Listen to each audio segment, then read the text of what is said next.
Страхотният букет. Рионего сини. Мама има рожден ден и аз реших да й купя подарък.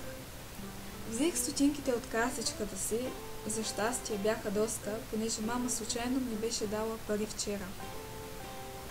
Знаех какво ще подаря на мама. Цветя за голямата синя ваза в хола, ама грамаден, много страхотен букет. В училище едва дочаках края на занятията. За да не изгубя парите, през цялото време си държах ръката в джоба. Даже като ритахме топката през междучасието. Не беше опасно, нали не съм вратар. На излизане от училище, Алсест дойде с мен в цветарницата. Аз сложих всичките стотинки на щанда и казах на Лелката, че искам много голям букет цветя за мама, ама само да не са бегони, защото в градината е пълно и не си струва човек да ги купува от друго място. Лелката преброи моите парички и каза, че няма да може да ми даде много цветя. И понеже аз се притесних, тя ме погледа, помисли малко и каза, че работата ще се уреди.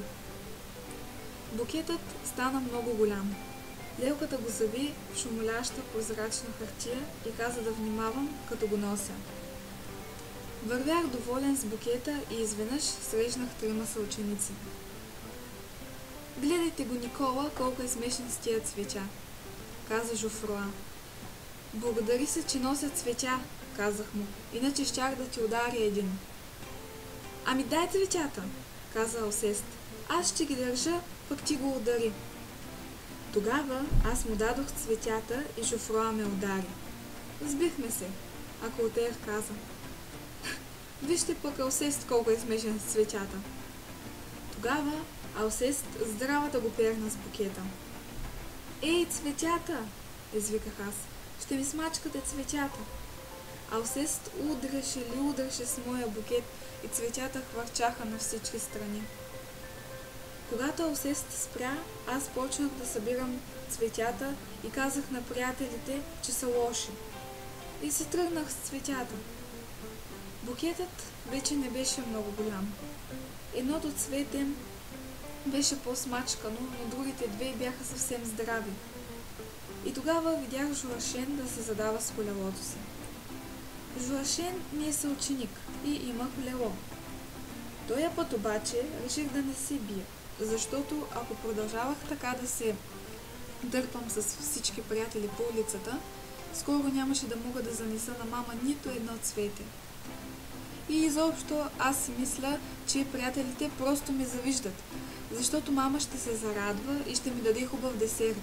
И ще каже, че съм добро дете и въобще какво се закачат. Здрасти, Никола, каза Жуашен. Какво му е, бе? Какво му е на букета ми? Извиках му аз. Ти си смешен.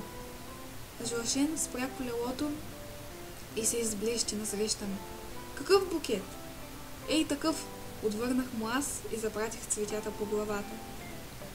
Жуашен май никак не очакваше, че ще му запрати тези цветя по главата.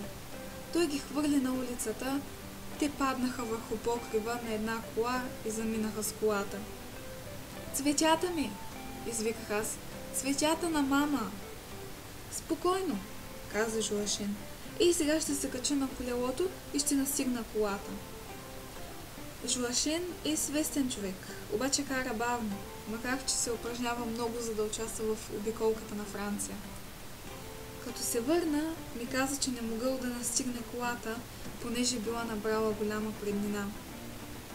Но ми носеше едно от цветята, било паднало от покрива на колата. И то пък какъв късмет беше точно смачканото цвете. Отворих вратата и казах на мама. Честит рожден ден, мамо! И се разплаках. Мама разгледа цветето, като че ли малко се изненада.